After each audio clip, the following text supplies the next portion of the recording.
Iblis itu punya ilmu. Iblis bukan tidak berilmu. Iblis itu berilmu. Dan menariknya, iblis juga punya iman, mengesahkan Allah. Bahkan iblis tidak pernah mempersekutukan Allah. Jangan lupa itu, iblis punya iman.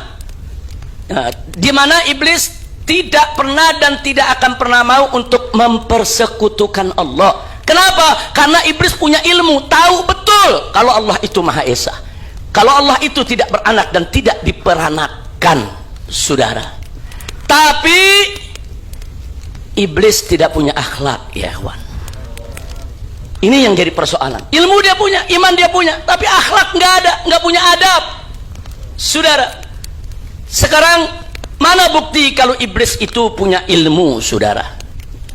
Nah, buktinya, saudara, kalau kita buka Al-Quranul Karim, saudara, surat Al-Anfal ayat 48, tatkala Allah menceritakan bagaimana iblis dan pasukannya, saudara, itu menggoda orang-orang yang tersesat jalan untuk terus berjuang membela kesesatannya, saudara.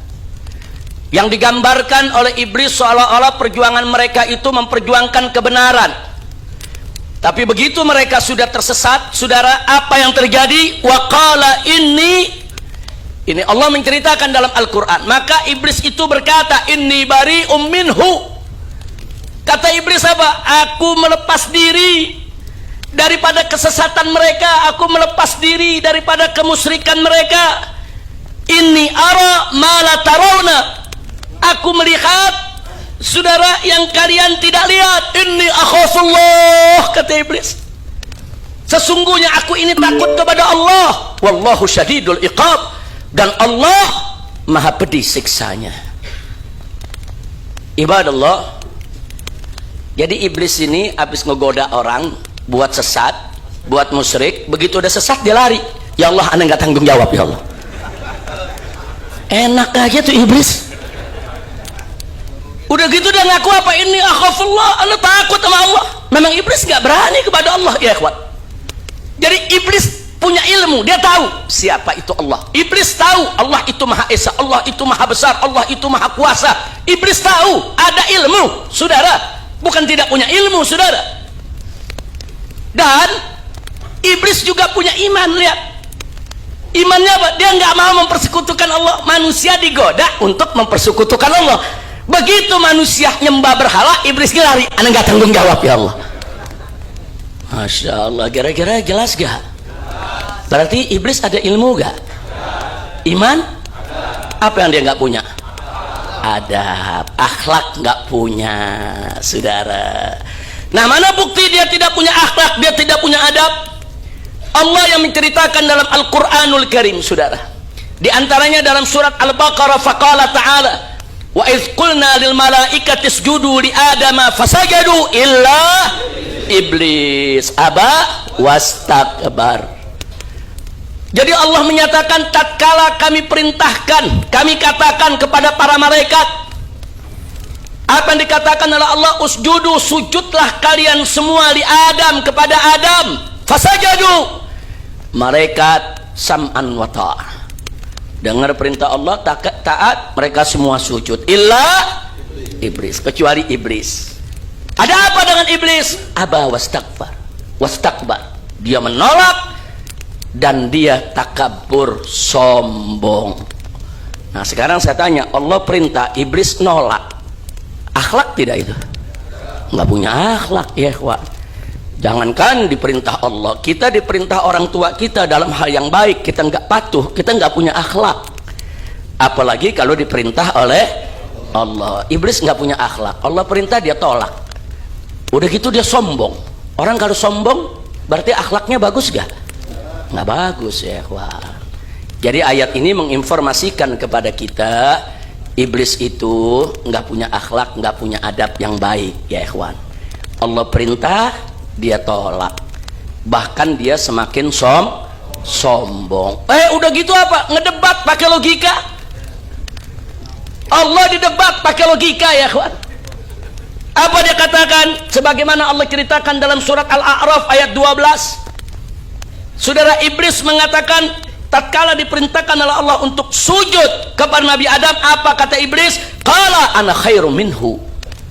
Ya Allah, ana lebih bagus dari dia, ana lebih baik dari Adam. Kenapa? Khalaqtani min nar, engkau menciptakan aku dari api, wa khalaqtahu min tin, sedangkan engkau menciptakan dia dari tanah. Tin, tanah liat ya kawan.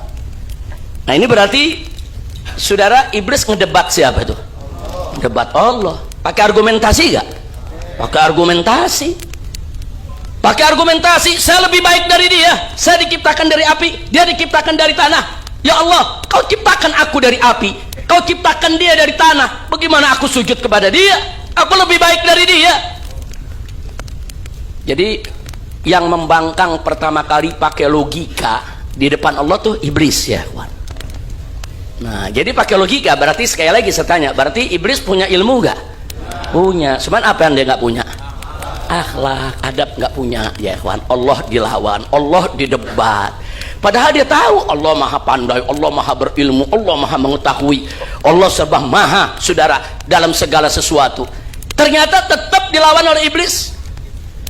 Nah maka itu saudara, dalam hal ini saya jadi ingat pesan amanat Al-Habib Ali bin Abdurrahman Al-Habsyi di Kuitang ya ikhwan.